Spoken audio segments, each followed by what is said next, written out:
안녕하세요. 바른투자 커뮤니티 주식부자 양성소 멘토를 맡고 있는 이빨톡톡입니다. 이제 주말마다 물론 좀 이제 투자 개념에 대한 이해를 좀 돕기 위해서 그런 부분에 대한 이야기를 좀 해보고 있어요. 2020년 10월 24일 이제 토요일날 이제 오늘 제작을 한 영상이고요. 타이밍에 대한 이해. 보통 이제 타이밍이 중요하다 아니다 이야기를 굉장히 많이 합니다. 쉽게 얘기를 하면 저도 타이밍 같은 거 보지 마세요 라고 이야기를 하는 이유가 뭐냐면, 타이밍에 대해서 보통 이야기할 때 다 단기적인 관점이에요. 99.9%는 자 단기적인 관점을 가지고 이야기를 합니다. 이거 빠질까요? 올라갈까요? 주식 같은 경우도 모릅니다. 저는 항상 대답이 똑같아요. 몰라요. 어떻게 아냐고 그걸 내가. 근데 그걸 알 수 있다고 생각을 하는 거, 아니면 사람들이 내가 알고 있다라고 생각을 하던가, 아니면 좋은 이야기를 듣고 싶은 거죠. 내가 갖고 있으니까 올라갈 거다. 그러면 나는 조금 안심이 되잖아. 그러니까 쉽게 말하면 불안하다라는 거죠. 항상 불안하고, 어떻게? 팔았는데 올라갈까봐 불안하고, 또 안 팔았는데 내려갈까봐 불안한 거예요. 이렇게 되든 저렇게 되든 그냥 계속 불안한 거예요. 투자 심리가 불안하기 때문에 장기 투자를 못하는 겁니다. 그러면 이렇게 되는 이유는 뭘까요? 기업 가치를 믿지 못하는 거예요. 그리고 증시가 영원히 우상향할 거라는 걸 믿지 못하는 거예요. 믿음이 없는데 주식 투자를 왜 하냐고. 먼저 주식 투자를 하려면 이 믿음이라는 게 있어야 돼요. 장기적으로, 역사적으로 수백 년, 수천 년 보니까 그냥 계속 오르더라. 근데 그 중간중간에 변동성이 있고 뭐하고 한데, 그 결과론적인 걸 갖고 자꾸 이유를 붙인단 말이에요. 어떤 이유가 발생을 하면, 자, 빠진다 라는 스탠스에 대한 이유가 발생을 하고, 자, 올라간다 라는 스탠스의 이유가 발생을 해요. 그런데 올라갈 거다, 내려갈 거다, 이건 중요하지가 않단 말이에요. 단기적으로. 장기적으로 올라갈 거기 때문에 지금 내려와도 결국은 올라갈 거고, 지금 올라와도 어때요? 버블을 확장했으면 내려왔다가 다시 올라갈 거예요. 그러면 결국은 올라가는데, 그러면 결국은 상방 배팅만 하면 이기는 거예요. 주식 투자는. 그 안에서 자, 수익률을 조금 더 내기 위해서 이제 지수라는 거는 항상 이제 평균치를 놓고 보면, 이제 한 20년 정도 평균을 놓고 보면 평균 6%에서 8% 정도 상승을 하니까, 시장이 버블일 때는 한 10년 동안 11%씩 상승하는 경우도 있습니다. 미국 증시가 그랬어요. 한 10년, 11년 동안 연평균 한 11% 정도 상승을 했고, 우리나라는 한 6% 정도 상승했을 거예요. 뭐 2008년도 기준으로 놓고 보면, 2007년도 기준으로 놓고 보면 버블이니까 뭐 한 3% 상승했겠죠. 내가 버블 포지션에 진입을 하면 이제 폭락을 한번 두들겨 맞고 회복하는 기간들이 있어야 되기 때문에, 그러면 시간이 조금 더 걸릴 수 있는 거예요. 이게 뭐가 중요해요? 3%든 6%든 11%든 20%든 50%든 장기적으로 쌓으면 이게 복리가 확장되는 건데, 지금 포지션이 어디냐라는 걸 정확하게 알 수가 없는데, 그걸 알 수 있다라고 착각을 하거나 아니면 믿음을 구하는 거죠. 그러니까 그런 부분들에 대해서 이해가 부족한 겁니다. 투자에 대한 이해가 부족하기 때문에 자꾸 단기 타이밍에 대해서 고민을 하는 거예요. 아무 필요가 없는 짓거리입니다. 자, 확률이 높은 타이밍을 고민해라. 이게 무슨 말일까요? 가치 투자하라는 거예요. 기업 가치라는 거는 배신하지 않아요. 이게 사실이라 그럴 때, 사실이라는 가정에 들어가야 됩니다. 이게 구라일 수도 있어요. 어쩔 때 구라일까요? 자, CEO가 배임을 한다든가, 횡령을 한다든가, 아니면 분식회계를 해요. 회계 작성을 가짜로 하는 거죠. 그리고 또 합리적인 분식회계도 있어요. 합리적인 분식회계가 뭘까요? 미래 실적을 땡겨서 뭐 반영을 하고, 실적 이제 뭐 지표에 반영을 합니다. 그리고 뭐 지금의 실적을 뭐 미뤄서 이제 반영을 하고, 이런 것들을 조정을 할 수가 있어요. 근데 그런 것들은 이제 합법이에요.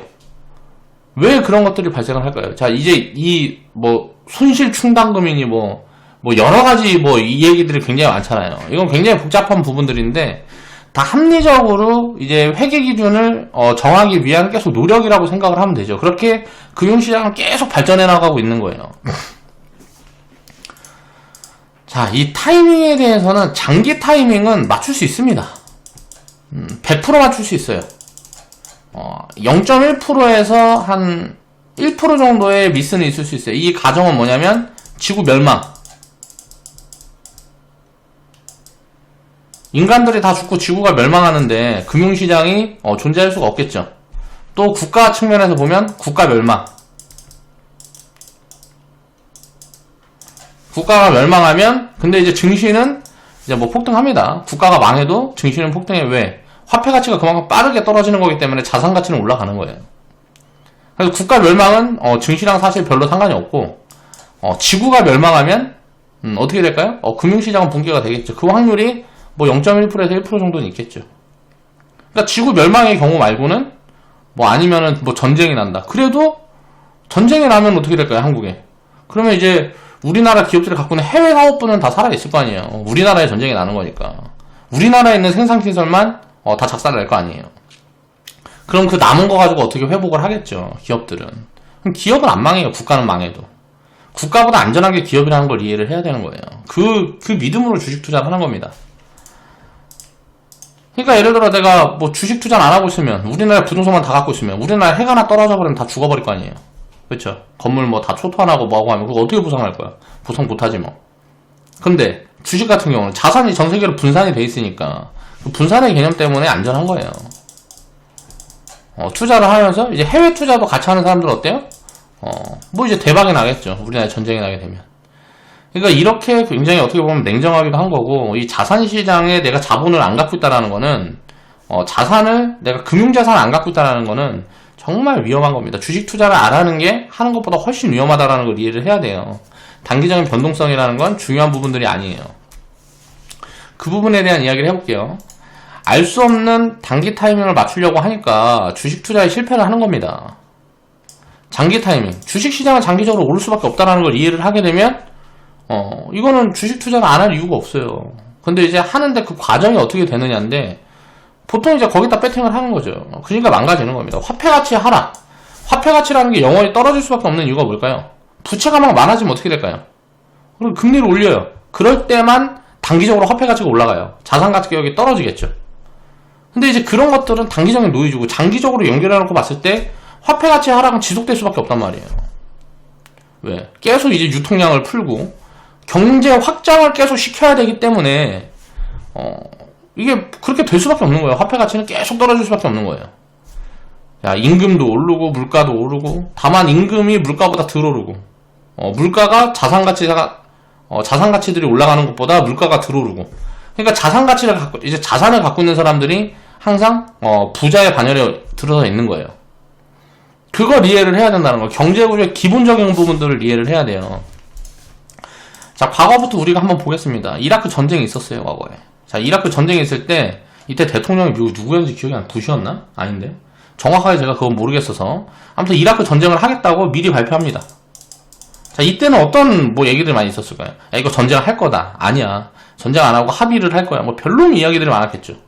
그럼 결국은 이제 시장에 빠졌는데, 이라크 전쟁이 시작되면서부터 올랐어요. 이제 불확실성 해소라 그래갖고 올랐는데, 그럼 이라크 전쟁을 시작했으면 더 빠질 거다. 야, 이거 전쟁 시작하면 더 초토화돼. 해가지고 이거 바닥에 파는 거라고 말이에요. 야, 전쟁 안 할 줄 알았는데 진짜 해버리네? 자, 9.11 테러가 바닥을 만들어줍니다. 야, 테러가 진행이 돼서 미국이 붕괴되게 생겼는데 주식시장 올라가. 이해를 못하는 거죠.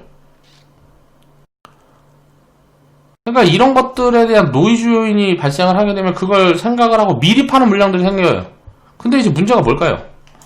그거를 우리가 예측을 할 수가 없는 거예요. 예를 들어서 2006년도에도 장단기 금리차가 역전이 됐니?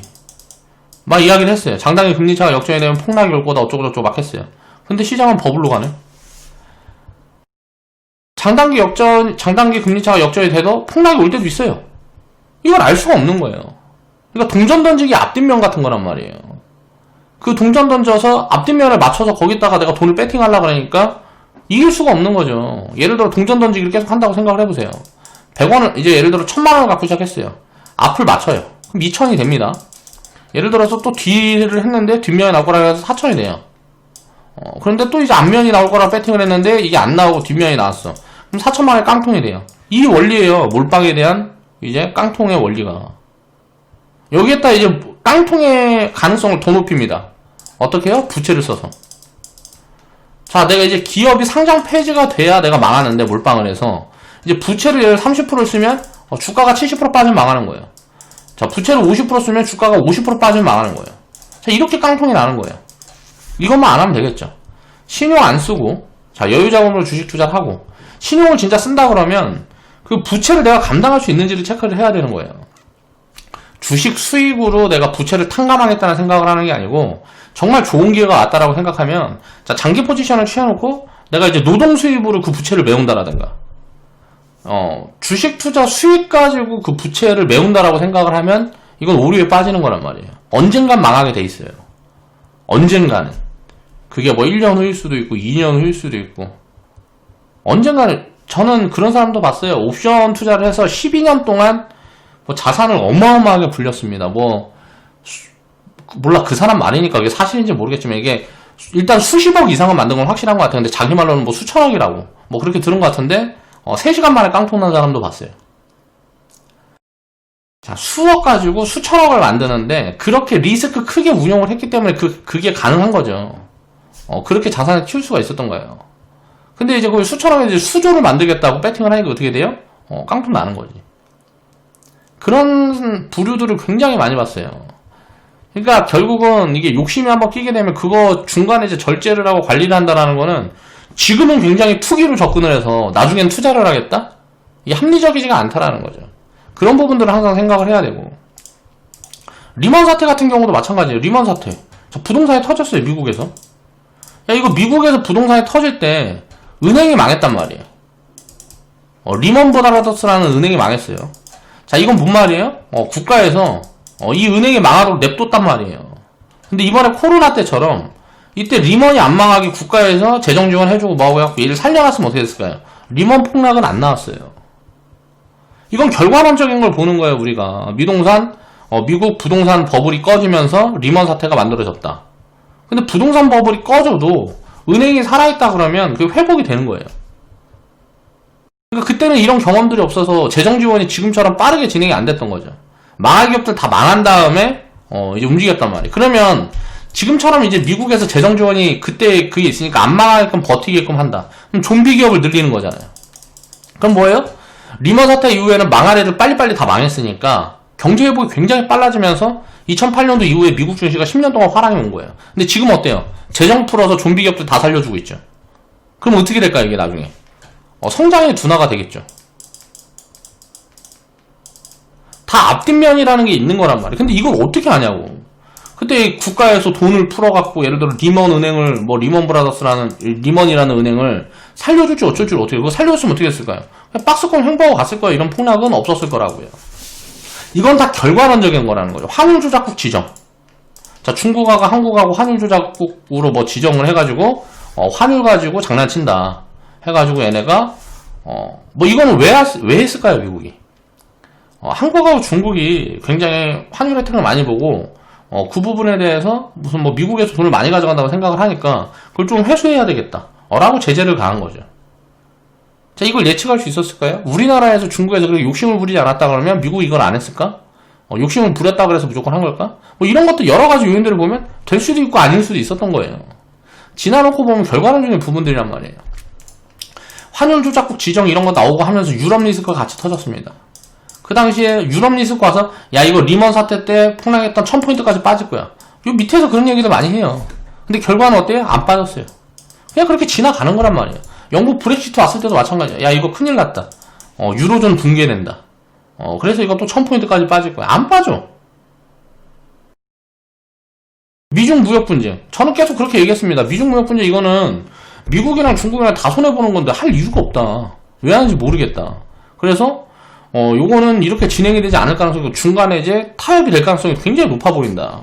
확률적으로 그리고 관세가 계속 부과되고, 아무튼 그건 조정이 되면서 진행이 되긴 했는데, 저는 이제 미중 무역 분쟁이 합의가 되게 되면 이때는 밸류 부담이 없었던 구간이에요. 그러니까 가치를 본 거죠.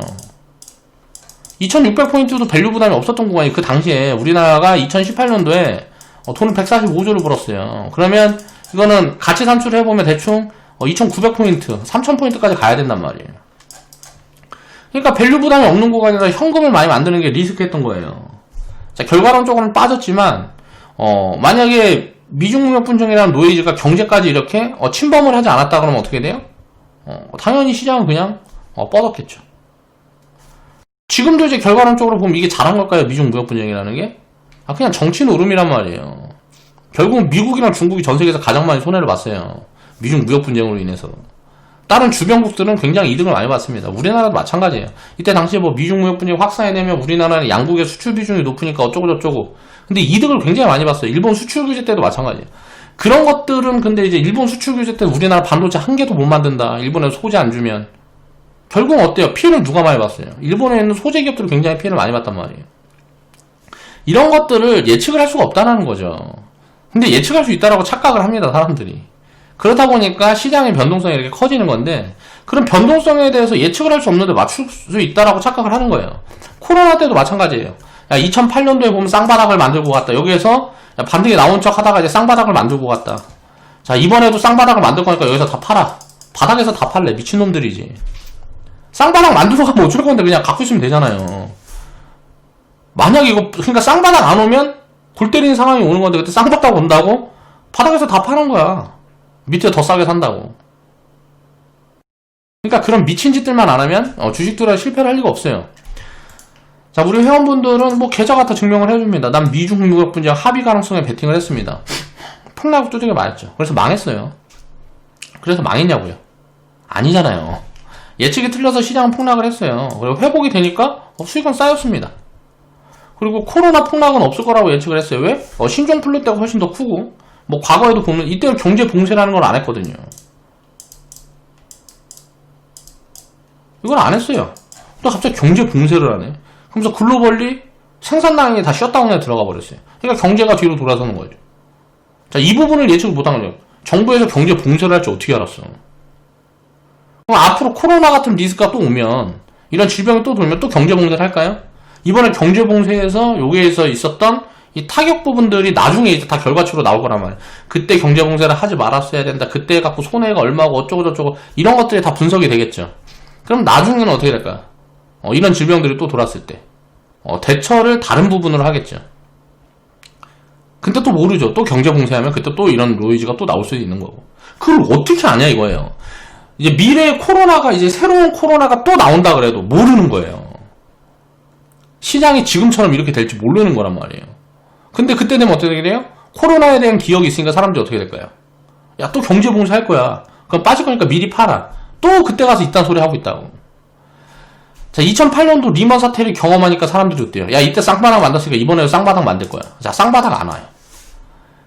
이거를 알 수가, 근데 쌍바닥 올 수도 있지 않냐? 올 수도 있죠. 그걸 어떻게 가냐고. 그러니까 결과론적인 거지. 이 과거 데이터로 확인을 하는 이유들은 뭐냐면, 이런 노이즈들이 올 때, 폭락이 올 때 굉장히 커지는 부분들은 2007년도에처럼 이렇게 버블이 있을 때, 이제 뭐 9년, 11년도에 버블이 살짝 있을 때, 이때는 버블이 없었는데 이제 폭락이 크게 났기 때문에, 자, 2007년도보다는 덜 나온 거예요. 자, 이때는 어때요? 버블이 조금 있었어요. 일단 환율조작국 지정할 때 자동차 기업들이라든가 버블이 좀 있었어요. 그럼 그 버블을 이제 해소하지 않았으니까 어때요? 증시가 못 올라가고 쉬는 거예요. 예를 들어서 이 버블 해소한다고 팍 무너져버리면 팍 올라가요. 근데 이때 팍 무너지진 않아. 그러니까 어떻게 돼요? 이건 기간 조정으로 간 거죠. 이때는 어때요? 하락 조정으로 간 거고. 2008년도에는 어때요? 리스크를 반영하면서 시장이 하락 조정으로 간 거고, 2011년도부터는 어때요? 그냥 횡보 조정으로 간 거예요. 이때 횡보 조정일지 하락 조정일지를 어떻게 아냐고. 그리고 이게 조정일지를 어떻게 알아요?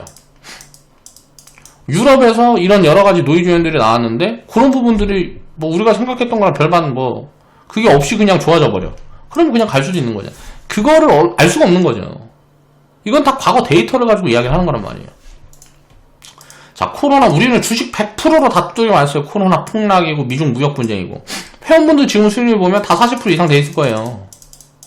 좀 많이 돼 있는 분들은 보니까 한 70%에서 뭐 이제 100% 가까이 이제 계좌 수익률들이 근처에 이제 근접한 회원분들도 보이고, 보통 이제 30-40%는 다 플러스 구간에 있을 거란 말이에요, 지금. 이 폭락 맞았을 때 마이너스 30%, 마이너스 50% 돼 있었는데, 상관이 없다라는 거죠. 왜 회사들이 다 망한 게 아니니까, 기업들이. 개인 투자자들이 바닥에 파는 이유를 뭘까요? 이걸 먼저 생각을 해봐야 돼요. 더 빠질 거라는 단기 방향성에 배팅을 하기 때문이에요. 어디까지 빠질지 모르는데 여기서 더 빠질 거야 하고 파는데 그 자리에서 안 빠져. 그럼 바닥인 거지. 그래서 바닥에 파는 거예요. 야, 지금이 바닥이라고 알고 있으면 누가 팔겠어요? 미친놈들 아니면. 근데 지금보다 더 빠질 거니까 더 싸게 사야지? 아니면 더 빠질 거니까 불안해. 뭐 이런 거죠. 아니면 뭐 마음이 상했거나 내가 이제 뭐 심리적으로 이제 매동매매를 하는 거죠. 지금 많이 빠져갖고 막 손실나고 뭐고 하니까 다 싫어. 주식 투자 내가 다시 하나 봐라. 감정적으로 대응을 하는 거죠. 자, 기업 가치는 가끔 배신을 해요. 기업 가치가 배신하지 않는 게 아니에요. 뭔 말이냐면 가치라는 게 항상 사실이 아니라는 거예요. 자, 횡령이라든가 배임이 있을 수 있고요. 또 뭐 분식회계가 있을 수 있어요. 예상치 못한 리스크로 자, 가치의 하락이 나오기도 합니다. 근데 이런 확률이 얼마나 될까요? 장기적으로 보면 아까 이야기했던 것처럼 장기적으로 기업이 전체적으로 다 망할 수 있냐 이거예요. 망하는 기업들보다는 항상 성장하는 기업들이 많은 거예요. 그리고 망하는 기업들이라든가 조금 가치가 훼손되는 기업들이 많은 경우에는 경제 리스크가 있을 때, 경제 리스크라는 건 투자 심리가 전 세계적으로 안 좋을 때, 사람들이 현금을 추구할 때, 그럴 때 이제 자산 가치들이 많이 빠지죠. 그럴 때 버블이 해소가 되든가 절대적 평가 구간으로 들어서면서 좋은 기회를 만들어 주는 거예요. 근데 그런 좋은 기회에 내가 그럼 배팅할 돈이 없으면 어쩌냐. 자, 아까 맨날 얘기를 하지만 시장이 이제 하락이 오면 전체가 다 빠집니다. 그냥 일반적인 하락, 뭐 기간 조정이라든가 약한 하락이 올 때는 오르는 거 있고 내리는 거 있고 해요. 근데 이제 하락이 폭락으로 진행이 되면 전체가 다 빠져요.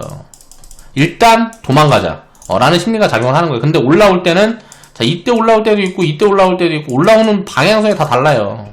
자, 이 자리에서 먼저 올라오는 거 나중에 올라오는 게 나뉜단 말이에요.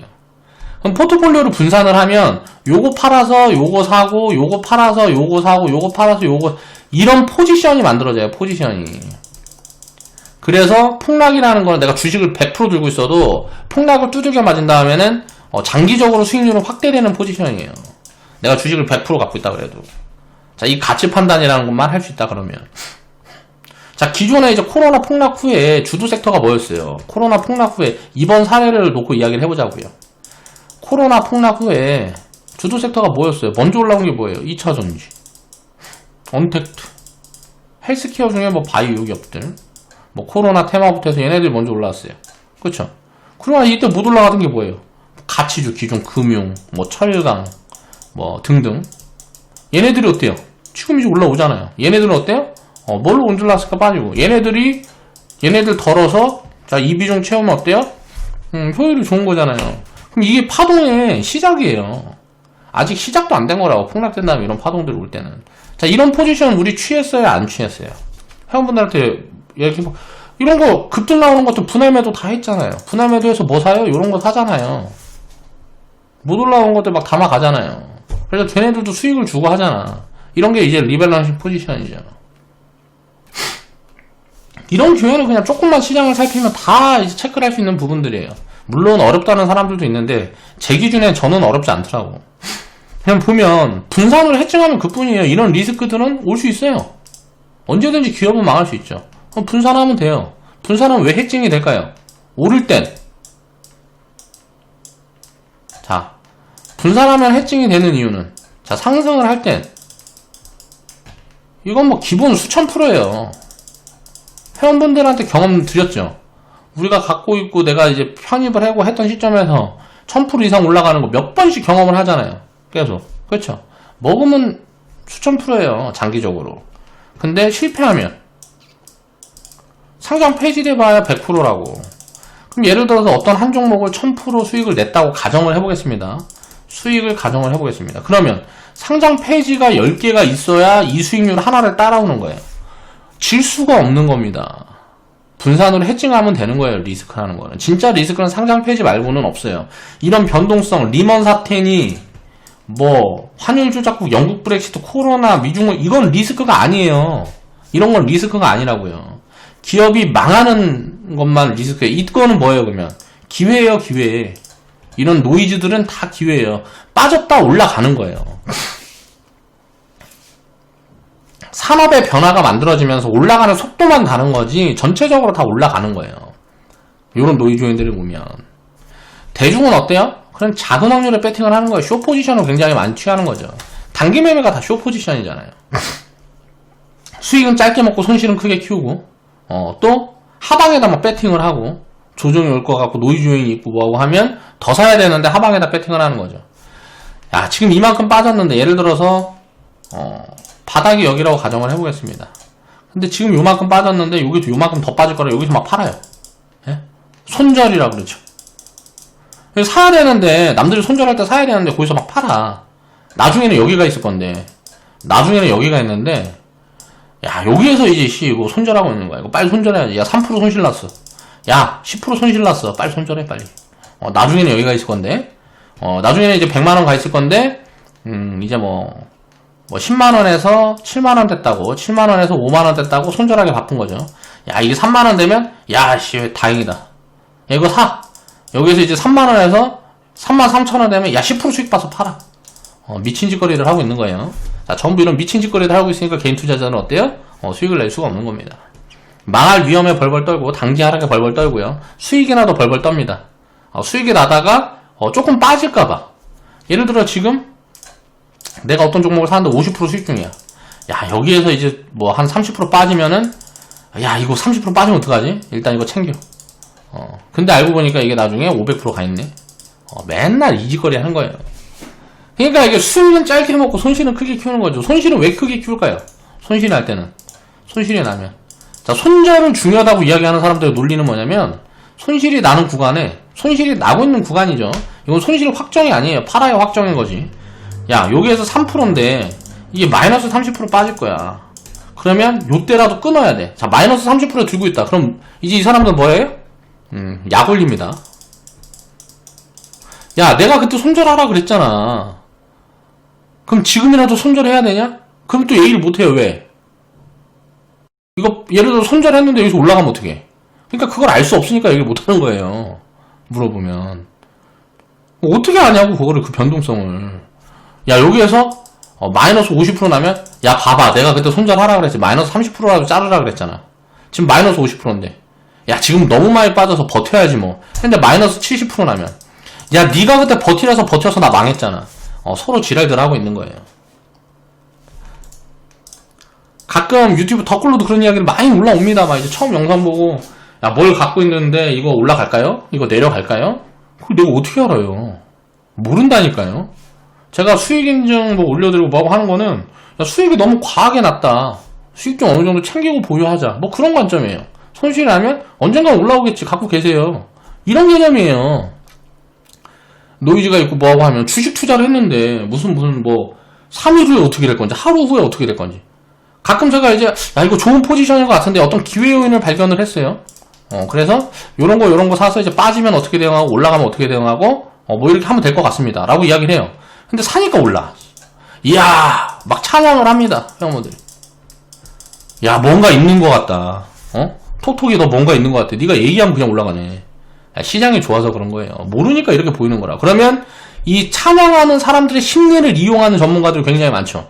봐 내가 사라 그러니까 사니까 올랐어 안 올랐어. 그럼 이제 떨어지면 어떻게 될까요? 이거는 이제 조용합니다. 왜? 이야기를 안 해요.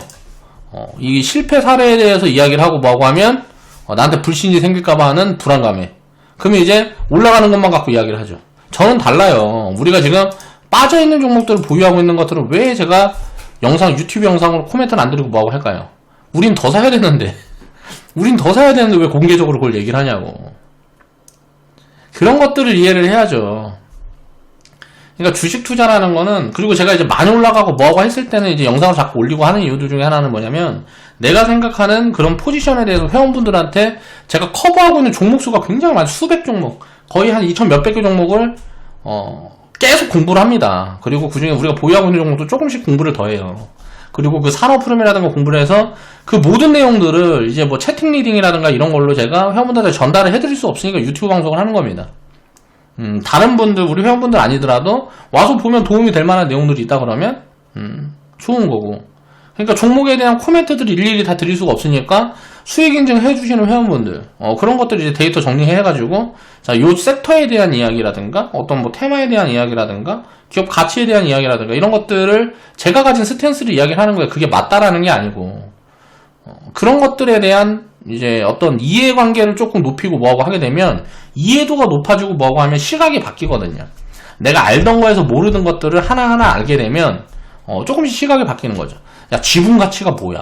몰라. 이거 경험도 없으면 몰라. 이거 백날 설명해놓고 숫자로 막 정리해놓고 해도 몰라요. 내가 수익을 딱 내보고 요런 게 있다 그러면 사람이 어떻게 돼요? 눈이 반짝반짝해요. 야, 이게 지분 가치 때문에 올랐구나. 그럼 이런 것들 찾아가면 되겠네. 이런 아이디어를 제공을 하는 거죠. 그리고 기업 가치를 볼 때 뭐 펀이 PBR이니 ROE니 뭐 EBITDA니 뭐 등등등 해가지고 요즘 또 새로 이야기하는 건 뭐 PDR이니 뭐 별로는 걸 갖다 다 붙이는데 그런 거 필요 없어요, 사실. 가치라는 건 항상 정확한 산출이 될 수가 없기 때문에 기준이라는 걸 세우기 위해서 가치 판단을 하는 거예요. 그리고 성장 그것만이 아니고 기업에 대한 이제 내재 가치만 보는 게 아니고 금리라든가 여러 가지를 다 이제 대입을 해서 봐야 되기 때문에 가치 판단이라는 거는 그렇게 쉬운 영역이 아닙니다. 굉장히 공부량이 많아요. 그래서 어정쩡하게 알고 있으면 오히려 나한테 손해가 될 수 있는 요인들이 굉장히 크기 때문에 계속 공부를 해야 되는 과정이란 말이에요. 이게 또 바뀌기도 합니다. 그래서 가치 판단에 대한 기준은 계속 업그레이드가 되는 거죠. 공부를 하면 할수록. 자꾸 또 이제 잠깐 산후를 했는데 그런 거라는 거예요. 개인 투자자가 바닥에 파는 이유는 더 빠질 거라고 생각하기 때문에 바닥에 파는 거고, 자, 개인 투자자가 너무 빨리 파는 이유는 뭐예요? 내려갈 거에 대한 불안함 때문에 빨리 파는 거예요. 그러니까 수익은 작게 보고 또 손실에 대한, 그러니까 항상 어떤 부분이냐면 심리적으로 대응을 한다라는 거예요. 자, 가치를 기준으로 대응을 해야 되는데 심리적인 걸 기준으로 대응을 해요. 뭐 뉴스라든가 대중의 뭐 심리라든가 내가 가지고 있는 심리라든가, 나는 이제 기업에 대해 잘 모르는데 자꾸 주변에서 안 좋은 얘기를 해. 그럼 나 불안하잖아. 그러니까 파는 거죠. 또 아니면 자꾸 주변에서 좋은 얘기를 해. 그러니까 못 팔아. 나는 안 좋은 것 같은데 못 팔아. 뭐 그런 거란 말이에요. 그러니까 심리적으로 대응을 하는 게 아니고 어떤 기준을 명확히 해야 된다라는 거죠. 자, 그 다음에 도대체 왜 이러냐 이거예요. 자, 그냥 편하게 하라고 하면 더 사고 버블 좀 끼면 덜고 하면 돼요. 주식 투자라는 거는 그냥 대충 하면 됩니다. 근데 무슨 막 이래요. 자, 코로나 폭락이 올 때 그래요. 시장 폭락한다, 지금이라도 팔아. 막 이런 뉴스들이 막 나와요. 그러면 이제 막 물어봐요, 회원분들도. 야, 이거 지금이라도 팔아야 되나요? 더 빠질까요? 아니, 빠졌으면 빠졌다 올라올 건데 뭘 그냥 가만히 갖고 계세요. 이렇게 싼 구간에 팔면 안 됩니다. 자, 코스피 막 1000 간다 그래. 1400포인트 오니까 야, 1000 간다. 왜? 논리가 뭐야? 2008년보다 덜 빠졌어. 변동성에 집중을 하는 거죠. 그러니까 지금이라도 팔래.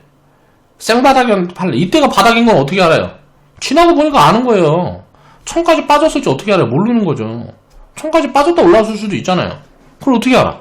1000까지 빠졌다 올라왔으면 수익 더 낮겠지고. 그러니까 많이 빠졌으면 지금 수익률이, 회원분들 수익률이 뭐 한 30%에서 한 70% 정도가 평균이라 그러면, 계좌 수익률이 한 요 정도 평균이 찍혀있다 그러면, 이게 만약 1000포인트까지 내려갔다 올라왔으면 이게 플러스 한 1.5배 정도 됐을 거예요. 지금 플러스 한 50%에서 100% 정도 돼 있을 거예요, 회원분들이. 수익률이. 손실은 잠깐 뭐 마이너스 10% 20% 더 커졌었겠지만 수익률은 그렇게 배로 늘어나는 거예요. 폭락이라는 건 크게, 제가 폭락이 오고 뭐하고 하면 회원분들은 항상 얘기를 해요. 장기 수익률 쌓여가고 있다고, 눈에 안 보이는 거. 그게 왜 그러냐면 폭락이라는 게 크게 오면 크게 올수록 어떻게 돼요? 리턴이 큰 거예요.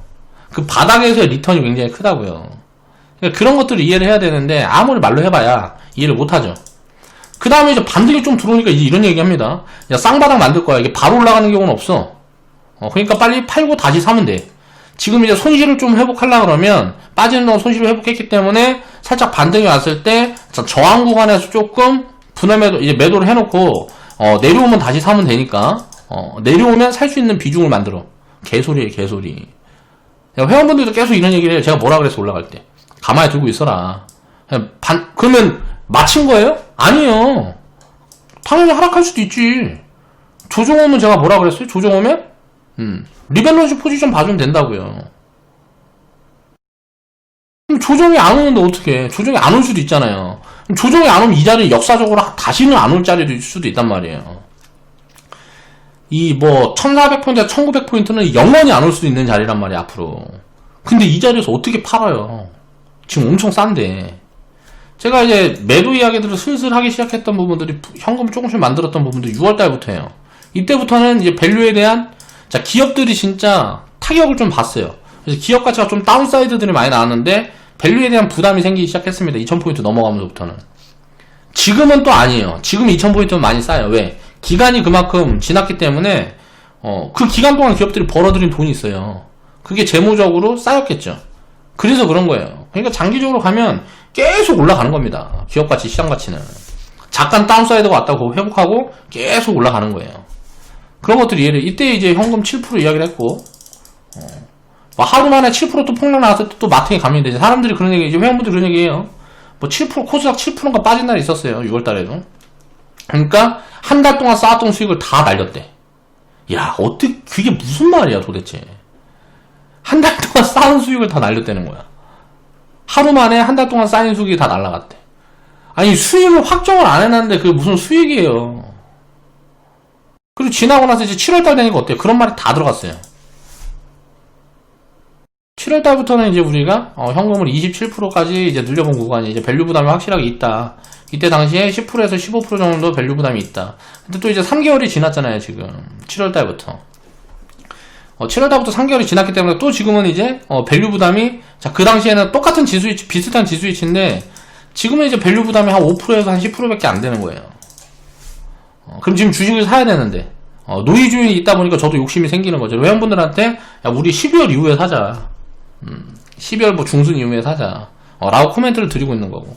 여기서 이제 올라가게 되면 버블 포지션이 늘어나니까 현금을 편하게 이제 대응할 수 있는, 이게 이런 것들이 무슨 얘기를 하는 거냐면 가치에 대한 기준을 가지고 이야기를 하는 거예요.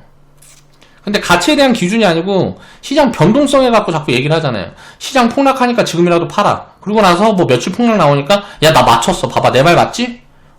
미친놈들이라고. 야, 코스피 1000 간다. 2008년도보다 덜 빠졌어. 근데 이때 어때요? 막 욕먹어 이제. 이때 맞춘 사람이 이때 이제 욕먹어요.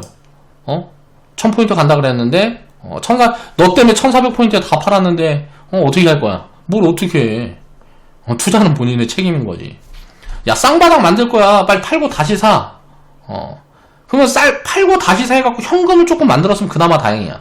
근데 이제 쌍바닥 만들 거니까 여기서 이제 인버스 비중이 본격적으로 들어오기 시작합니다. 지금 다 아멘 됐어요. 아멘. 지금 다 사망하셨죠. 한강물 이제 수온 체크하고 막 이러고 있단 말이에요. 이런 거 하지 말라는 거예요. 그리고 나서 이제 7월 달부터 이제 어떤 이야기가 들리냐면, 저는 이제 듣도 보도 못한 이야기들을 드리기 시작합니다. 야, 이제는 PER이고 ROE가 필요 없어. PDR 시대야. 자, 매출 10배가 이제 PER이 10배가 적정 가치다. 막 이런 기준들이 있어요. 자, 10배에서 14배. 뭐 이걸 이야기하는 이유는 뭐냐면, 야, 우리가 합리적으로 더블 포지션에 대한 이야기를 하는 거. 기업이 2배가 성장을 할 때, 한 10년 정도에 더블 정도 성장한다 그러면, 이거는 좀 적정한 수준이기도 해. 여기 왜냐면 플러스 알파가 있으니까. 성장이 커지고 뭐고 하면, 성장 속도가 빠지면, 지금 이제 PER은 10배지만, 나중에 되면 이게 줄어드는 속도가 가속화돼서, 이익이 확장될 수 있는 포인트니까, 그래서 10배, 14배 정도가 통계치예요, 통계치. 이게 적정 가치다라는 게 아니고, 이게 뭐 통계예요, 통계. 수백 년 통계가, PER 10배에서 14배가 적정 밸류예요. 그러니까 그 정도 선에서 계속 올랐기 때문에 이 통계적인 지표를 많이 사용을 하는 거란 말이에요. 근데 이제 뭐 PDR 시대내는 거예요. 이제 PER 10배가 아니고, 이 PER이라는 건 이익을 얘기를 하는 거죠, 이익을. 그러니까 쉽게 말하면, 지금 이익을 10억을 버는데, 지금 회사 가치가 예를 들어서 100억이다. 시가총액 100억이다. 그러면 10억씩 10년 벌면, 100억이니까. 근데 올해 10억 벌고, 내년에 뭐 15억 벌고 뭐하고 하면, 이건 이제 또, 지금 PER은 10이지만, 계산이 복잡해지는데, 아무튼간, 이걸 이제, 그래서 이유를 붙이는 거예요. PER이라는 지표는 그건데, PDR을 얘기하는 건 뭐냐. 야, PER 10배는 이건 말도 안 돼. 보통 이제 이익이 나올 때, 매출의 5%에서 한 30% 정도, 영업이익률의 평균치는 이 정도가 통계적으로 잡혀요. 5%에서 30% 정도. 그럼 보통 이제 평균 한 10%, 15% 정도가 영업이익률의 평균이라고 봐요. 통계치로. 그런데, 이거 PDR 같은 경우는 매출 10배가 적정 가치야. 그러면 PER로 치면 몇 배일까요? 그럼 매출 10배면 100배에서 500배가 적정 가치라는 거예요. PER 100배에서 500배가 적정 가치라는 거야. 이런 이야기들 막 해요. 성장주에 배팅을 하고.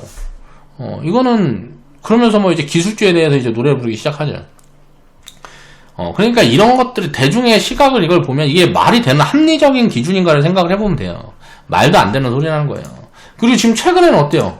시장이 한 3개월 정도 이렇게 누워있으니까, 자, 기간 조정이 진행이 되고 있는데, 여기서 이제 상방으로 갈지 하방으로 갈지 이야기들이 많은데, 보통 지금 이제 하방 스탠스들이 많죠? 저도 단기적으로는 하방 스탠스가 많은데, 단기적인 거는 필요 없단 말이에요. 그럼 장기적으로는 무조건 상방 스탠스예요.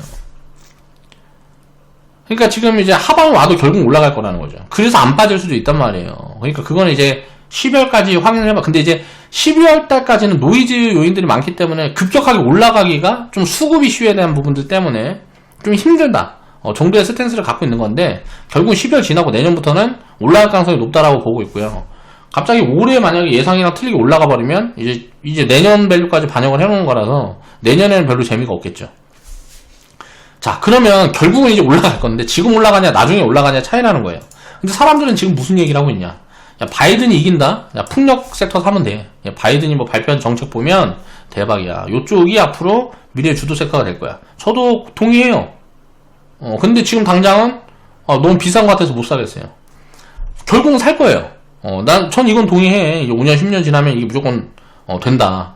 왜냐면 그런 부분에 대해서 공부를 많이 해보니까. 다만 지금은 비싸단 말이에요. 내 기준에는 비싸요. 그럼 안 사는 거예요. 그 기준이라는 걸 그러니까 가치에 준다라는 거죠. 자, 스탠스는 같아. 근데 지금 사기에는 다른 섹터보다는 풍력 쪽이 좋다, 아무리 좋다 그래도, 뭐 2차전지도 좋고, 반도체도 좋고, 다 좋은데, 풍력 섹터가 그렇게 매력이 더 있다라고 생각이 되지 않는 거예요. 그래서 지금은 못 담는 겁니다. 어떤 사람들은, 야, 트럼프가 이겨. 그럼 어떻게 될 것 같아? 자, 법인세 더 줄이고, 뭐 주도 섹터 물타기 하고, 뭐 부양책 막 쓰면 돈 더 풀고, 그렇게 해서 자산 가치는 극심한 버블로 갈 거야. 저 이것도 동의해요. 이렇게 될 것 같아요. 근데 이렇게 될 가능성도 있다라고 보이는데, 일단 결론은 뭐예요? 트럼프가 될지 바이든이 될지 모르겠죠. 그리고 또 바이든이 되면 어떻게 될까요? 야, 이슈가 나왔어. 그럼 어떻게 될까요? 이슈 소멸이라 그래가지고, 이 부분은 다 반영이 됐다 그래. 그때부터 조정이 진행이 될 수도 있단 말이에요. 트럼프가 당선이 딱 되면 그때부터 기술주 조정이 진행이 될 수도 있어요. 요 부분들에 대한 걸 반영을 했다 그러면서. 그러니까 시장 흐름이라는 거는 무슨 말일까요? 단기적인 흐름은 알 수가 없다라는 거예요. 근데 장기적인 흐름은 어때요? 결국은 이거 다 맞는 얘기예요. 결국은 바이든이 되든 트럼프가 되든 장기적으로는 다 이렇게 될 거라고 생각을 한다고. 근데 단기적으로는 바이든이 된다 그래서 풍력 섹터 여기서 더 오를까요? 미리 선반영을 했기 때문에 빠질 수도 있는 거란 말이에요. 거기서 더 올라갈 수도 있겠죠. 왜? 유동성이 풍부하니까. 모르는 거죠. 뭐 불확실성 해소에 대해서 더 이걸 어떻게 하냐고. 근데 투자자들의 센티멘탈이 어떻게 잡힐지 우리가 알 수가 없는데 이걸 자꾸 얘기를 하고 있다고. 근데 저는 이제 산업의 흐름을 이야기를 하는 거, 회원분들이 언론에서 이렇게 떠드는 것과 제가 이야기하는 것과의 구분지어서 이해를 할 수 있어야 돼요. 저는 항상 장기적인 스탠스를 얘기를 하고, 항상 밸류 포지션으로 더 매력적인 걸 비교 분석해서 이제 찾는 거란 말이에요. 그렇기 때문에 저는 지금 막 풍력에 대해서 굉장히 좋게 이야기를 하지만 한 개도 안 갖고 있잖아요. 한 개도 안 담잖아요. 왜 그럴까요? 담는 거 있다. 이제 단순 풍력이 아니고 확장해서 풍력 카테고리 엮인 쪽 중에 밸류 매력이 있는 다른 섹터를 보고 있죠. 풍력이라는 바람개벽이 만드는 회사들 말고. 자, 양도세 폭락이 온다. 도망가. 이게 지금 최근에 이제 많이 얘기하는 얘기죠. 근데 저도 이제 양도세 폭락은 올 수도 있다라고 생각을 해요. 그 부분에 대해서 코멘트도 드리고. 하지만 스탠스가 어떻게 다를까요? 뭘 도망가, 더 사야지. 이거 폭락하면 더 사야지 뭘 도망가. 그리고 미국 기술주 꺾였어. 폭락 조심해.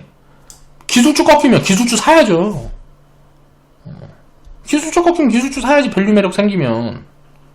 근데 뭘 폭락을 조심해. 지금은 이제 비싸니까 덜어놓는 구간인 거고. 카카오 같은 거 20만원 밑으로 내려오면 사야지. 지금은 이제 비싼 거 같아서 난 못 사겠고. 카카오 같은 것도 7만원 10만원 때는 얘기했잖아요, 사라고. 이제는 20만원 밑으로 내려오면 사야죠. IPO 기대도 있고, 뭐 LG화학 같은 경우도 마찬가지고. 그러니까 이런 것들을 왜 자꾸 단기적으로 생각을 하냐 이거예요. 그러면 안 된다라는 거예요. 그냥 왜 이러는 거예요, 도대체? 도대체 왜 이러는 거예요? 맨날 틀리고 맞고 이게 뭐가 중요하냐고. 맞추고 틀리고 이거는 그냥 반반이에요, 반반. 그러니까 당장은 약간 뭐 7대3 비율도 있고, 뭐 어떤 거는 한 8할 정도 되는 것도 있고, 확률이 조금씩 갈리긴 했겠지만 이걸 다 통계로 쳐놓으면 그냥 반반이라고요. 맞을 수도 있고 틀릴 수도 있는. 이거를 왜 이런 걸로 투자를 하냐고. 그냥 편하게 하라고 오면 사고 버블은 좀 덜고 하면 된단 말이죠. 이런 스탠스들을 가지는 건 굉장히 위험합니다. 단기적으로. 위험하다는 게 뭐냐면 장기적으로 투자 성과를 많이 깨먹을 수 있어요. 지금 1000만원이 나중에 10억이 돼가지고 요때 예를 들어서 1%에 1%. 지금 1000만원이 1000만원이라고 생각하지 마세요. 미래에 뭐 진짜 뭐 수천 수억 이게 가치가 왔다 갔다 하는 포지션이란 말이에요. 복리라는 게 이런 거니까. 그런 것들은 항상 생각을 해야 돼요. 그러니까 롱 포지션으로 항상 생각을 해야 된다는 거죠. 다만 이런 노이즈 요인이 오게 되면 현금을 좀 만들까 하면 이때 쌍바닥 만들 거야. 팔고 다시 사. 근데 지금 너무 싸다. 야, 그러면 이때 조금 더 싸고 싶은 욕심을 키우자. 한번 현금 한 5% 정도 만들어 볼 수 있겠죠. 현금 한 5% 정도는 이거 쌍바닥 오고 뭐고 하면 굉장히 싼 포지션인데 하나도 못 사면 좀 아쉬우니까 현금 한 5%만 만들어 봐야지. 이런 건 가능한 관점이죠.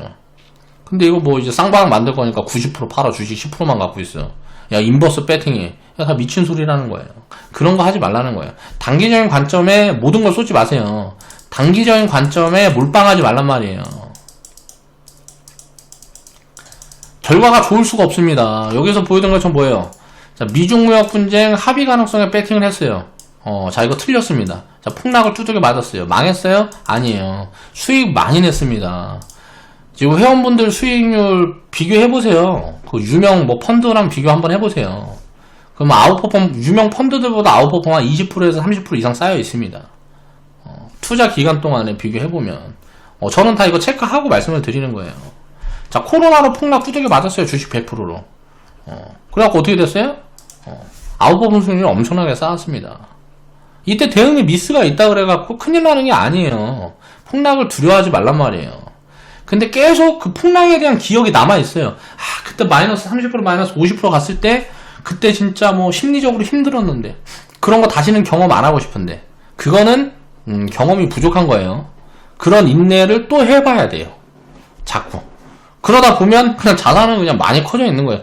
야, 1000만 원밖에 없었는데 언제 보니까 뭐 주식 자산이 뭐 한 1억 갖고 있네, 10억 갖고 있네, 100억 갖고 있네, 이렇게 되는 거예요. 세월이 흐르면. 그럴 수밖에 없다라는 거죠. 자, 항상 주식 투자는 상승에 베팅하는 겁니다. 롱 포지션은 절대 배신 안 해요. 수백 년, 수천 년 동안 배신한 적이 없어요. 근데 지구 종말이 오면 말씀드리지만 실패 확률이 있습니다. 지구 종말이 오면 실패할 수 있어요. 그런 것들을 이제 생각을 해보면 되고 2021년 시장 가치가 한 2,800억, 3,000억 정도 저는 이제 요 정도 추정치를 잡고 있어요. 제가 이제 공부한 바로는 그런데 이거는 이제 물론 틀릴 수도 있고 맞을 수도 있어요. 이게 안 되면 2022년이나 2023년이 되겠지 뭐. 이렇게 편하게 생각하란 말이에요, 그냥. 결국 경제는 계속 부상행하니까 2021년도 여기까지 못 가면 2022년이나 2023년에 가겠지 뭐. 그쵸? 그리고 알 수 없는 단기 흐름은 무시하라는 거예요. 지금 단기적인 뭐 이런 저런 것들은 무시하란 말이에요. 투자를 할 때 중요한 부분이 아니에요. 기회가 보이면 계속 사담아요. 우리 현금 27% 있다고 해서 아무것도 안 하고 있어요? 리딩 계좌 보면 어때요? 현금 27% 만들어 놓고 수익 챙기고 새로 사고 막 하잖아요. 리밸런스 포지션 취해 가잖아요. 회원분들한테 코멘트도 드리고 정리도 해드리잖아요.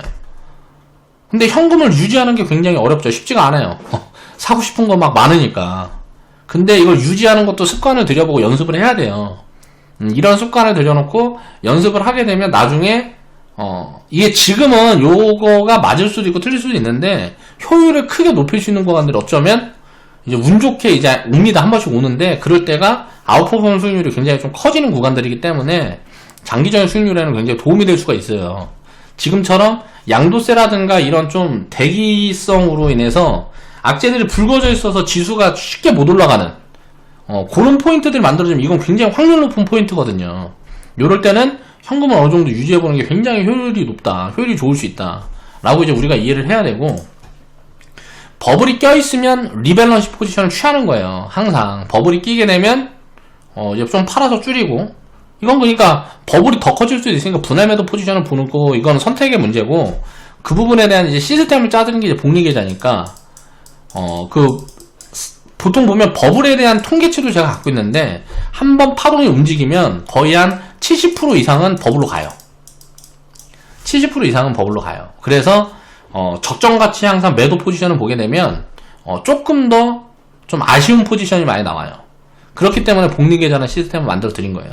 이런 통계치를 회원분들은 모르겠지만 다 입혀 드린 겁니다. 시스템에. 그리고 계좌 변동성을 줄이고 심리 포지션을 관리를 하는 거죠. 자, 이게 만원에서 예를 들어 5만원까지 가는데 2만원부터 팔아요, 예를 들어서. 그러면 이게 당장 올라가는 건 아쉬울 수 있어요. 근데 2만원을 팔면 이걸 가만히 있는 게 아니고 다시 1에 있는 걸 사잖아요. 그래서 또 이게 5가 이게 계속 반복이 되는 거란 말이에요. 그러니까 사실은 손해보는 포지션이 아니에요. 단기적으로는 그 변동성 때문에 손해보는 거라고 생각이 들 수 있지만, 그런 것들을 생각을 하고 항상 가치를 기준에 놓고 이제 대응을 해가는 습관들을 쌓아가야 되는 거고, 그런 경험들을 쌓아가야 된다는 거죠. 결국은 이게 지금 위치가 여기라고 보면 결국은 이제 미래 보면 여기 가 있을 거야.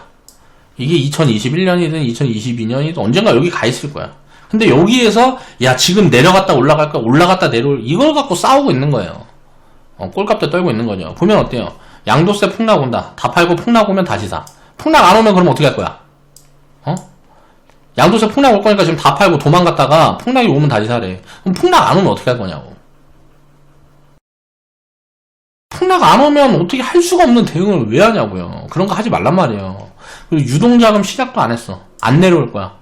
이것도 합리적이에요.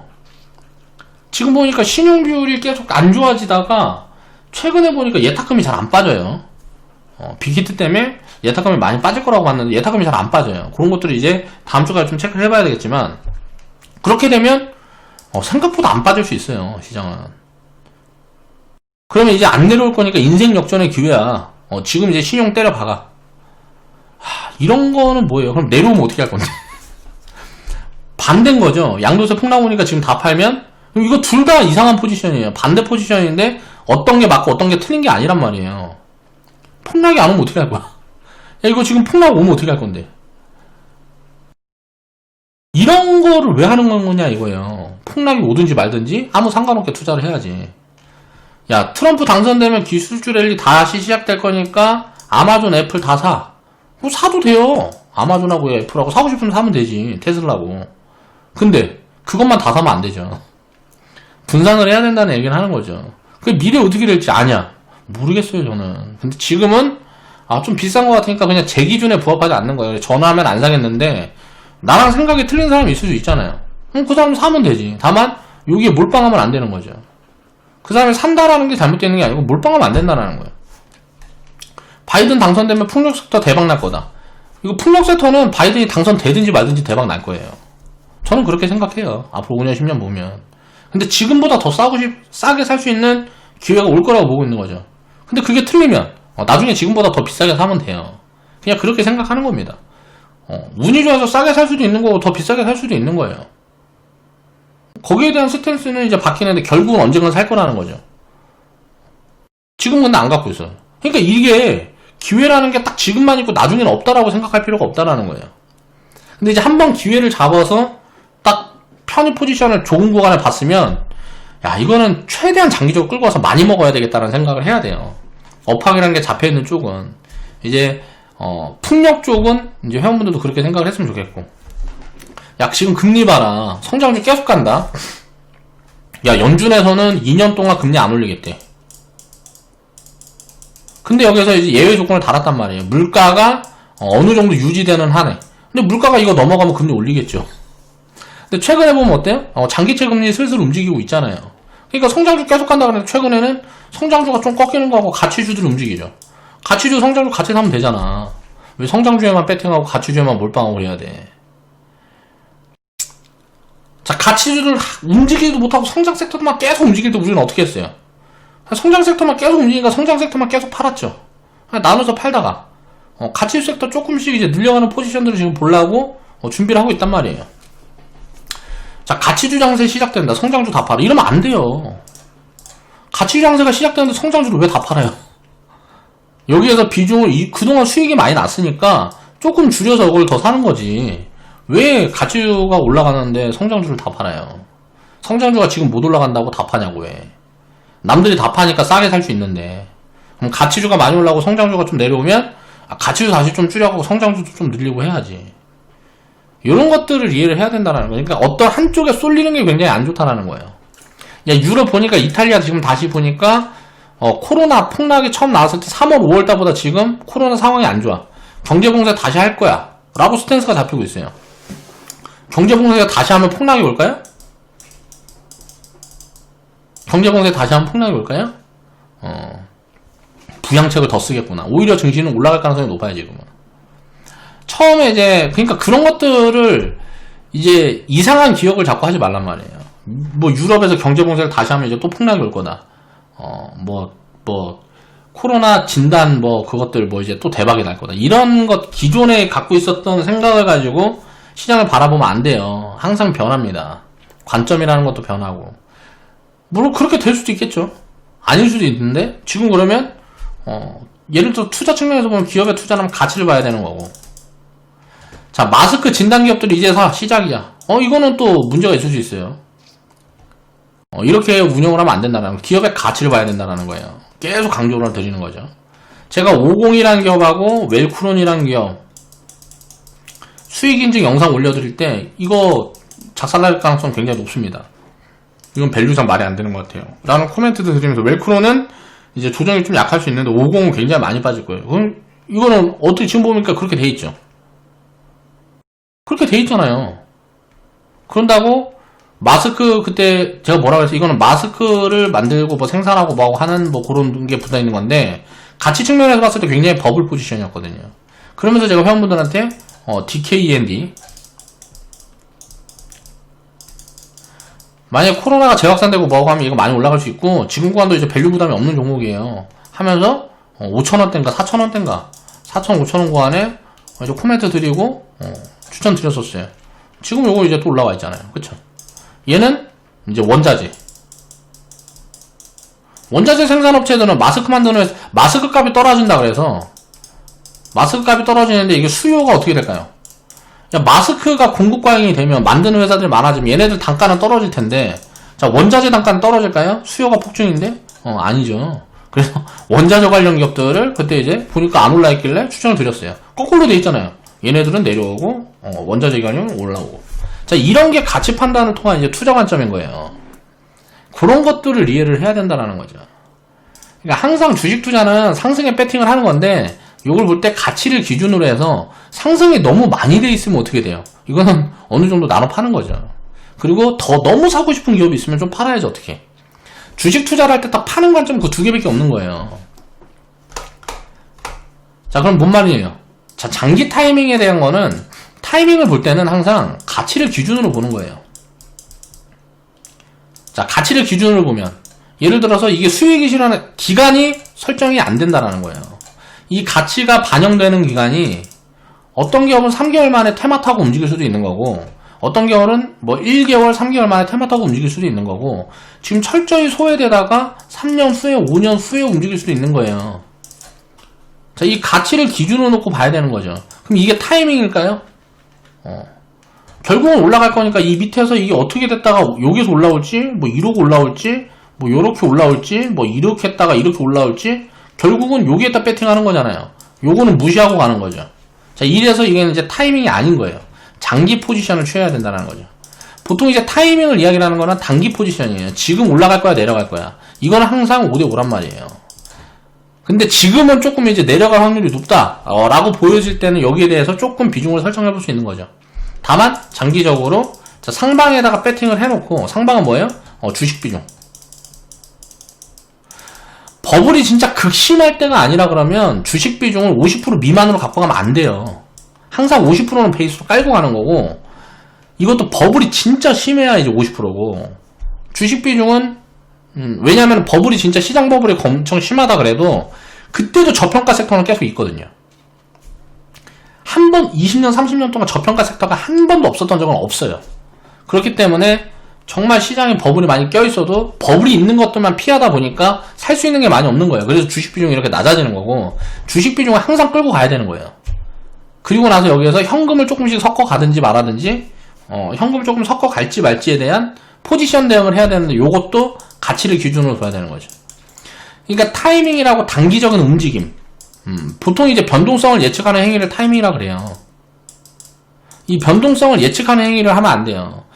저는 이제 항상 이야기를 할 때 뭐라 그래요? 추천을 드리고 자, 우리가 편입을 할 때 뭐라 그래요? 내려가면 이런 이유로 그냥 버티면 된다. 아니면 더 사면 된다. 생각보다 못 올라오면 리밸런시 포지션을 봐야 된다. 아직 숫자가 안 보인다. 뭐 등등에 대한 코멘트들을 드려요. 근데 이제 이게 아직 숫자가 안 보이기 때문에 비중을 많이 할당할 수가 없어서 자, 어느 정도 비중을 제한을 해서 우리는 운영을 하자. 그리고 올라가게 됐을 때는 어떻게 대응을 하자. 자, 양방향에 대한 이야기를 다 한단 말이에요. 근데 추천을 하고 상방에 대한 올라가는 확률이 높아요. 왜 그럴까요? 시장이 좋아서 그래요. 시장이 안 좋으면 하락에 대한 확률이 높을 텐데 결국은 이렇게 빠져도 어떻게 돼요? 타이밍을 볼 필요가 없다고 그냥 더 사서 끌고 가면 언젠간 올라와 준다라는 거죠. 이걸 이해를 해야 되는 거예요. 그래서 타이밍이라는 거는 보면 안 된다는 거예요. 확률이 높은 타이밍은 뭐예요? 그냥 사면 돼요. 매수. 항상 확률이 높은 타이밍은 매수해서 오래 보유하면 돼요. 언제 올라올지를 신경을 안 써야 된다는 거예요. 그게 타이밍이에요.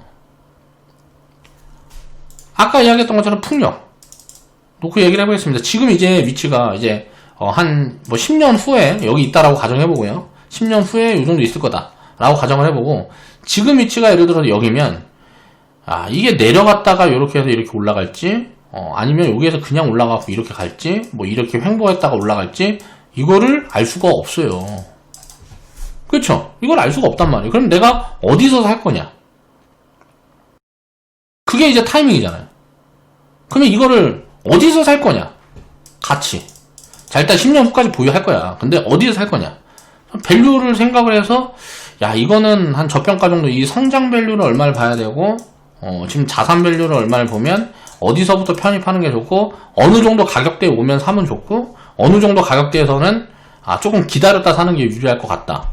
가치를 기준으로 주고, 시간에 대한 것들을 이야기하는 게 아니란 말이에요. 2년 후에 살 수도 있고, 당장 지금 살 수도 있고, 몇 달 후에 살 수도 있고, 그런 거예요. 자, 매수에 대한 타이밍인 거죠. 근데 지금 오를 거다 내릴 거에 대한 타이밍은 맞출 수가 없다라는 거예요. 그걸 이해해야 된다라는 거예요. 그러니까 항상 타이밍은 매수예요. 자, 100% 타이밍이 매수예요. 아까 지구 멸망에 대한 이야기 했으니까 99.9%의 타이밍이 매수예요. 어디서든 매수를 하는 건데 어디서 살 거냐, 거기에 대해서 가치를 기준으로 고민을 하는 겁니다. 그리고 어디서 팔 거냐, 이거는 버블을 기다리는 거예요. 이게 3년 후에 올 수도 있는 거고, 한 달 후에 올 수도 있는 거고, 6개월 후에 올 수도 있는 거예요. 그걸 모르는 거예요. 그렇기 때문에 정확한 타이밍은 어떻게 돼요? 가치를 기준으로 보는 거예요. 버블이냐? 싸냐? 그 이외에 지금 주가가 올라갈 거다 내려갈 거다, 이거는 알 수가 없는 거라는 거죠. 그 부분들을 이해를 하시고 투자를 하셔야 됩니다. 지금 제가 말하는 게 이해가 안 되면 공부 더 해야 돼요. 제가 이제 좀 풀어서 이야기를 하려고 노력을 했지만 이해가 잘 안 된다. 그럼 공부를 더 해야 돼요. 그러니까 이거는 우리가 지나가면서 이렇게 보면, 이때 리먼 사 때 이거 폭락 올 줄 알았는데, 이때 인버스 딱 때려버렸으면 대박 났는데, 이때 주식 샀으면 대박 났네, 이렇게 생각하는 사람들은 어때요? 이건 공부가 덜 된 거예요. 어디든지 간에 그냥 사면 돼요. 왜 그럴까요? 이게 예를 들어 20년 30년 있다가 지수가 1만 포인트 있어요. 코스피가 1만 포인트에서 내려보면 어때요? 여기고 여기는 그냥 바닥이란 말이에요. 다 어디서 하든지, 어디서 주식 투자를 시작하고 중요한 게 아니라고요, 그런 게. 그러니까 사고 팔고에 대한 타이밍을 생각을 하는 게 아니고, 가치를 기준으로 놓고 싸면 사는 거고, 비싸면 파는 거예요. 쉽게 얘기를 하면. 비싸면 비중을 줄이든가 매도하는 거예요, 매도. 근데 이걸 다 팔 거냐, 나눠 팔 거냐, 그거고, 이제 싸면 싸다, 그럼 어때요? 매수하는 거예요. 더 내려오면 더 살 거다? 더 내려오면 살까? 조금 더 비싸게 사도? 그 매수에 대한 고민, 매도에 대한 고민, 이건 가치를 기준으로 해야 되는데, 사람들은 변동성을 기준으로 하는데, 그러니까 가치는 알 수가 있어요. 기준을 삼을 수가 있어요. 어떤 합리적인 관점이, 분석 관점이 존재하니까. 근데 변동성은 기준을 삼을 수가 없거든요. 어떻게 될지 모르니까. 근데 변동성을 기준으로 삼으려고 그러니까 사람들이 오류에 빠져요. 코로나로 경제가 이렇게 안 좋은데 왜 주식시장이 올라? 이해를 못하는 거예요. 기업들은 돈을 버니까 오르죠. 이거 증시가 왜 올라? 금리가 낮으니까 오르는 거예요. 그럼 그 반대로 금리가 오르면 그럼 내려오냐? 아니에요, 그것도. 그러니까 이게 굉장히 복잡한 연결고리도 엮여있기 때문에 변동성이라는 걸 예측할 수가 없다는 거죠. 근데 그 예측하려는 노력들을 자꾸 하는 거죠. 그러니까 변동성에 대한 예측을 하려는데 시간을 다 써. 이걸 공부를 한단 말이에요. 이걸 예측을 하기 위해서 공부를 해요. 이렇게 해서 공부를 하는데, 이런 공부는 하면 안 돼요. 기업의 가치를 합리적으로 산출할 수 있는 공부를 해야 돼요. 가치를 산출할 수 있는 공부를 해야 되고, 자, 뉴스를 보는 이유는 뭐예요? 수급하고 연결해놓고 봤을 때, 사람들이 대중의 시선을 반대로 하기 위해서. 자, 대중의 시선이 매도다. 그럼 사야죠. 대중의 시선이 매수다. 그러면 좀 팔아야죠. 이게 왜 그러냐? 그럼 대중의 시선이 매도면 왜 사야 될까요? 아, 이거 싸게 나오는 물건들이 많을 거 아니에요. 팔려는 사람들이 많으면 어떻게 될까요? 매도 우위면 싸게 물건이 거래가 되잖아요. 그러니까 사야죠. 대중의 시선이 매수에 몰려있으면 지금 살라 그러면 비싸게 사야 되잖아요. 그러니까 조금이라도 나눠 파는 게 유리한 포지션인 거죠. 자, 이 대중의 시선을 우리가 이해를 하고 반대로 하기 위해서 역발상 투자를 하기 위해서 뉴스를 보는 거예요. 시황을 공부하는 거고. 근데 사람들은 대중의 시선을 따라가기 위해서 이거 시황을 본단 말이에요. 그러니까 맨날 엇박자 나는 거예요. 되게 간단한 원리예요. 대중이 많이 팔면 어떻게 돼? 사람들이 많이 팔면 그만큼 물건이 싸게 거래될 거 아니에요. 사야죠. 근데 사람들이 많이 사면 어떻게 돼요? 상대적으로 비싸게 사야 될 가능성이 높잖아요. 그러니까 확률적으로 이때는 조금 더 보수적으로 포지션 대응을 하는 거예요. 그럼 지금 코로나 이후에 지금 어때요? 투자 심리가 굉장히 좋잖아요. 그러니까 어떻게 돼요?